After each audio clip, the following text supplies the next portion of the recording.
economic event. Radio Algeria International, our voice in the world.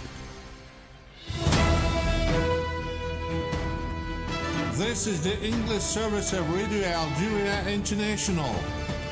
It's time for the news. The Ministry of Foreign Affairs has learned with astonishment about the measure taken by the French Ministry of the Interior to prevent accredited officials from the Algerian embassy in France from accessing restricted areas of Paris airports for the purpose of collecting diplomatic bags.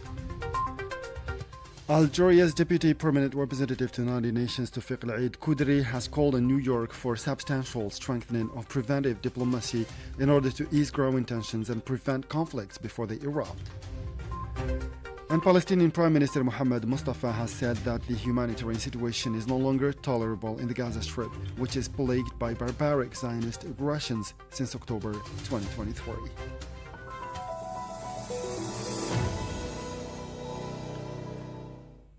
Those were the headlines, and now the news in detail from Radio Algeria International. First in our news, the Ministry of Foreign Affairs was surprised to learn of the measures taken by the French Ministry of the Interior to prevent accredited officials from the Algerian embassy in France from accessing restricted areas of Paris airports for the purpose of collecting diplomatic bags, according to a statement issued by the ministry on Thursday.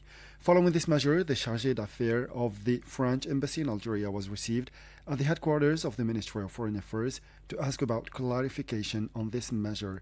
Similarly, the chargé d'affaires of the Algerian embassy in France contacted the relevant departments of the French Ministry for Europe and Foreign Affairs. The steps taken both in Algiers and Paris have enabled that, or have established that the measure was taken by the French Ministry of the Interior without the knowledge of the Ministry for Europe and Foreign Affairs, in a completely opaque manner and without any official notification, as requested by the basic rules of diplomatic practice. This measure constitutes a serious breach to the proper functioning of the Algerian diplomatic mission in France, as well as a clear violation of the provisions of the Vienna Convention on Diplomatic Relations, particularly Article 27, Paragraph 7. This provision explicitly enshrines the right of any diplomatic mission to send one of its accredited members to take delivery directly and freely of the diplomatic bag from the airport pilot or aircraft pilot. In response to the situation, Algeria has decided to apply strictly and without delay the principle of reciprocity. It also reserves the right to resort to all appropriate legal means, including referral to the United Nations, in order to assert its right and ensure the protection of its diplomatic mission in France. Algeria's Deputy Permanent Representative to the United Nations, Tawfiq Al Qudri, has called in New York for a substantial strengthening of preventive diplomacy in order to ease growing tensions and prevent conflicts before they erupt. In his speech at the Security Council briefing on cooperation between the UN and the Organization of Islamic Cooperation, OIC, Tawfiq Al Qudri underlined that the multiple and complex challenges facing international peace and security in today's world require deeper and more strategic cooperation, calling for a substantial strengthening of preventive diplomacy capacity and in order to diffuse growing tensions and prevent conflicts before they erupt, particularly in developing countries where the repercussions are often devastating. In this context, the Algerian diplomat specified that the OIC's regional mediation capacities are a valuable asset that should be fully exploited, calling for increased cooperation in the areas of counter-terrorism, peacekeeping, and post-conflict peace buildings, areas where the needs are pressing. And the representing the President of the Republic, Mr. Abdelmajid Tebboune, the Secretary of State to the Minister of Foreign Affairs in charge of African Affairs, Ms. Bakhta Selma Mansouri, has taken part via video conference in the 129th meeting of the Peace and Security Council of the African Union at the level of heads of state and government, devoted to developments in the situation in Libya, according to a statement from the Ministry of Foreign Affairs, the National Community Abroad, and African Affairs. The meeting was attended by the presidents of Uganda, the Republic of Congo, and the Libyan Presidential Council, the foreign ministers of a number of Peace and Security Council member countries, the president of the AU Commission, and the special representative of the United Nations Secretary General in Libya and head of the United Nations Support Mission in Libya, UNSMIL. In her speech, the Secretary of State reaffirmed Algeria's constant position and support for the brotherly Libyan people in the face of the challenges they are facing or confronted with in their process of building a United States where law and justice prevail, underlining Algeria's continued support for the efforts of the African Union and UN SMIL initiatives aimed at achieving a peaceful and comprehensive solution to the crisis.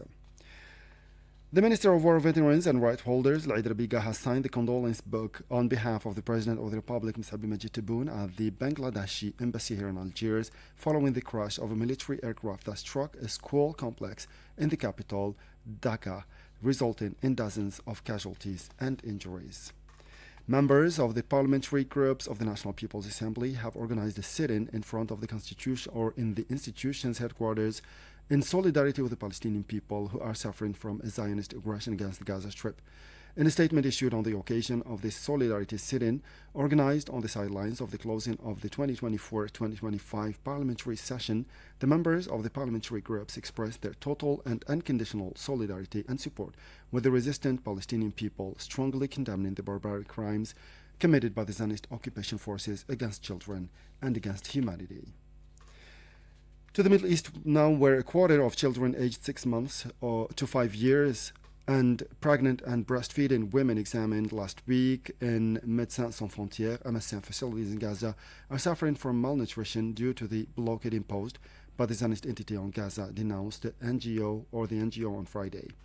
The deliberate use of hunger as a weapon of war by the Zionist entity in Gaza has reached unprecedented levels, with patients and health workers themselves suffering from hunger, MSF warned in a press release. And cases of child deaths due to malnutrition are accelerating in the Gaza Strip, which has been suffocated by a humanitarian blockade imposed by the Zionist occupation and whose inhabitants have become walking corpses because of hunger, denounced the Office of the United Nations Relief and Works Agency for Palestinian Refugees, UNRWA. The people of Gaza are neither dead nor alive. They are walking corpses, said UNRWA Commissioner General Philippe Lazzarini, relaying the words of a colleague on the spot. Saad Boughaz has more details. Philippe Lazzarini warned that Palestinian children are arriving in the UNRWA clinics emaciated, weak, and at high risk of death if they do not receive the necessary care immediately, while parents are too hungry to take care of their children. Those who arrive in our clinics have neither the energy nor the sufficient food nor the ways to follow medical advice, he said. The rate of death related to malnutrition is exaggerating. About 15 Palestinians, of whom 14 died because of hunger in the last 24 hours, bringing to 101 the cases of deaths related to malnutrition, the vast majority of whom are children. The UN, which has been warning for months about the slow agony of the Palestinian territory, notes a further deterioration in the humanitarian indicators. According to the organization's Office of Humanitarian Affairs OCHA, child malnutrition in the Palestinian enclave has reached a critical threshold. In the first half of July, 9% of children screened by the United Nations were acutely malnourished, up from 2% in February. In the city of Gaza, the rate is as high as 16%, a sharp increase due to the collapse of health services and access to safe drinking water, as well as the absence of a sufficient diet. For its part, the World Food Programme says that 1 person in 3 now goes days without eating. To survive, households resort to fasting, rationing bread, begging, and searching in garbage. Meanwhile, people across the world continue to demonstrate to express their utter rejection of the genocide perpetrated by the Zionist occupation against the defenseless Palestinian people in the besieged Gaza Strip and the inhumane blockade imposed on the Palestinian enclave for more than 17 years. Saad Boughaz reports again. Hundreds of people demonstrated yesterday in Lisbon, Portugal, in solidarity with the Palestinian people and to call for an end to the genocidal war waged by the Zionist occupation against the Gaza Strip. At the initiative of civil society organizations supporting the Palestinian people, the demonstration protested against the starvation policy exercised by the Zionist entity in Gaza, which has been subjected to a genocide and a blockade that has caused an unprecedented humanitarian catastrophe. Dozens of people gathered in front of the Zionist consulate in Chicago in the U.S. state of Illinois on Thursday in a protest against the ongoing massacres carried out by the Zionist occupation against Palestinians in the Gaza Strip. The demonstrators raised banners demanding an end to the genocide, asserting that the Zionist policy of starving civilians constitutes a crime against humanity. Protesters chanted slogans criticizing international silence and called for the Zionist entity to be held accountable for the systematic blockade and the slow eradication of Gaza's population. In the Netherlands, hundreds of civil servants took part in a new rally in front of the Ministry of Foreign Affairs of the Kingdom in The Hague to express their solidarity with the Palestinian people and call for an end to the Zionist genocide in the Gaza Strip. The demonstration was punctuated by slogans calling for a ceasefire in the Gaza Strip and free access of humanitarian aid to the war-torn Palestinian enclave. This came as Palestinian Prime Minister Mohammed Mustafa said that the humanitarian situation is no longer tolerable in the Gaza Strip, which is plagued by barbaric Zionist aggression since October 2023. The catastrophic and deteriorating humanitarian situation in Gaza is no longer tolerable, Mustafa said in a speech delivered at a high-level coordination meeting, reported the Palestinian news agency Wafa. He stressed that the Palestinian people, who need more than humanitarian aid, need freedom, dignity, and a future. The meeting was held for more mobilization to stop the Zionist genocidal war against the Palestinians, strengthen relief efforts, and raise more international funding for United Nations relief agencies. And the press office of the Freedom Flotilla and international movement supporting Palestine said on Thursday evening that it had lost contact with its ship carrying humanitarian aid to Gaza. We have lost all contact with the crew of the Handala, the ship heading for Gaza, the press office said. Communications have been jammed and numerous drones have been spotted in the area. This could mean that they have been intercepted or attacked. According to the website that tracks the Handala in real time, the ship was in international waters of Egypt, still far from Gaza. The ship had left the port of Syracuse, Sicily, about 10 days ago, with about 15 activists on board. And the Speaker of the Pan-African Parliament, Chief Fortune Sharumbira, has affirmed or reaffirmed the strong and constant position of the constitutional or of the continental institution in favor of the legitimate struggle of the Sahrawi people for freedom and self-determination, reported the Sahrawi agency.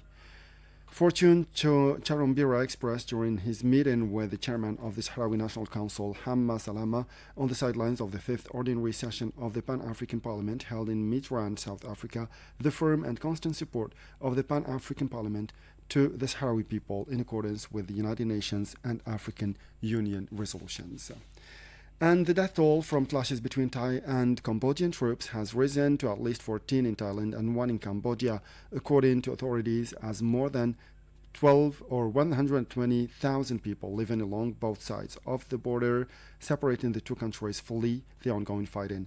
Deadly fighting continued for a second day on Friday as both countries traded heavy artillery and rocket fire, the bloodiest military confrontation between the two Southeast Asian neighbors in more than a decade. With this, we come to the end of this news bulletin. Time now for our weekly programs. See you again tomorrow. Thank you.